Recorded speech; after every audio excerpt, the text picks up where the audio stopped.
Hello and welcome. This is Learn Swahili with the Teacher Nyange. I help people all over the world speak Swahili with their confidence. In today's lesson, you will learn useful Swahili that real Tanzanian use every day. How to greetings in evening. So, if you want to greet someone in Swahili, real from Tanzania, from real native Tanzanian, you can say habari ya jioni, like good evening. So in English we say good evening, but in Swahili we say habari za jioni. So what is the evening? Evening means jioni. Jioni means evening. So good evening in Swahili, habari za jioni. The answer is it? Nzuri. Habari ya jioni, nzuri. Nzuri means fine. Oh, good.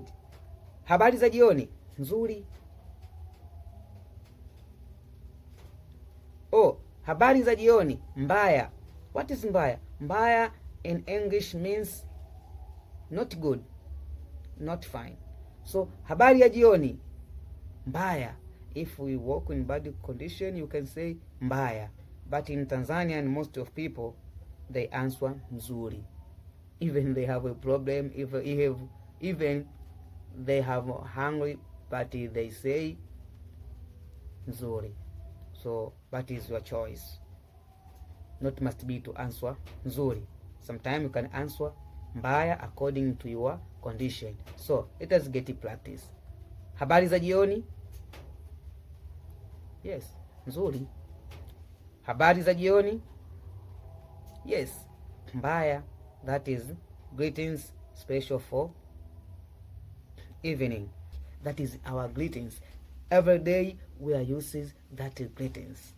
In real Swahili from Tanzania, in anywhere, wherever you go, in the office, in the street, anywhere, we use that greetings.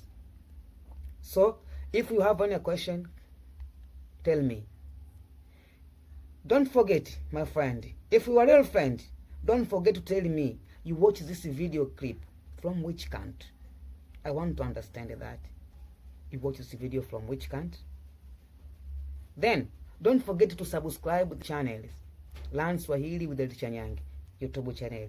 Please subscribe to this in order to get more information.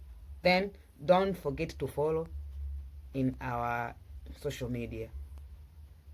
TikTok and Instagram replay account. All in all, if you want to chat direct with me in Swahili, use this number. That number, you can find me in WhatsApp. Get conversation direct with me for to call this number. If you call me direct, if you call me in WhatsApp, we will speak together in Swahili. So I think you enjoy yourself, and let me say goodbye. In English, you say goodbye. In Swahili, we say kwaheri. Say kwaheri. Kwaheri. Kwaheri.